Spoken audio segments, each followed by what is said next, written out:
Hi, I'm Arjun Sehgal, and today we're going to be doing the question 1 for homework 11 for probability and stochastic processes. So this homework mainly deals with the stochastic processes and the power spectrum and all that stuff.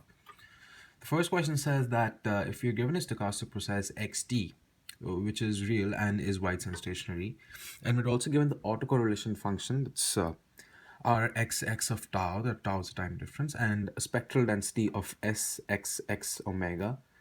So we have to show two things. The first is that the autocorrelation function is real and even. And secondly, we've got to show that the power spectral density is also even and it's non-negative. So I've actually done the autocorrelation part later, but I'll do it first in the video.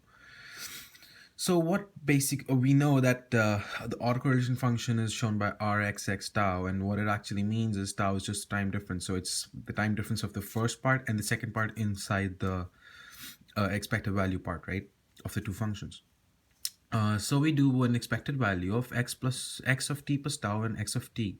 So now when we'll be taking out the autocorrelation function and we find out the time difference between these two, we actually get tau because it's t plus tau minus t, so that will turn out to be tau, right?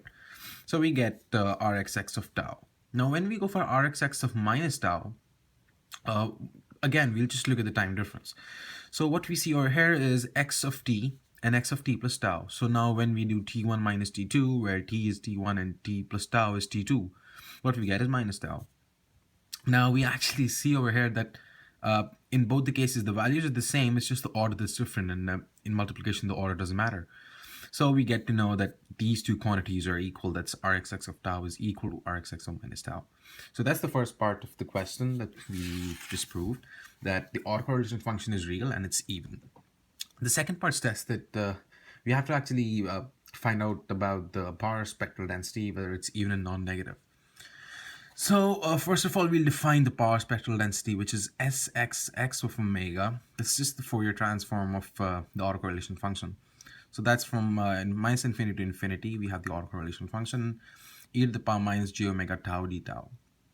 Basically because the variable inside the autocorrelation function is tau, so we've taken it as tau. So we've done this for omega, that's positive omega, and then we write the same thing again for negative omega. So we simply replace the omegas by a minus omega. We had an omega over here and one over here. So when we do it with minus omega, it becomes plus j omega tau. Now, what we see is we can actually write, and obviously what happens is what you do over here is you actually take tau and replace it with a dummy variable, which is minus its value. So what I've done to decrease the steps is I've just taken it directly to be minus tau, so just to avoid any confusion.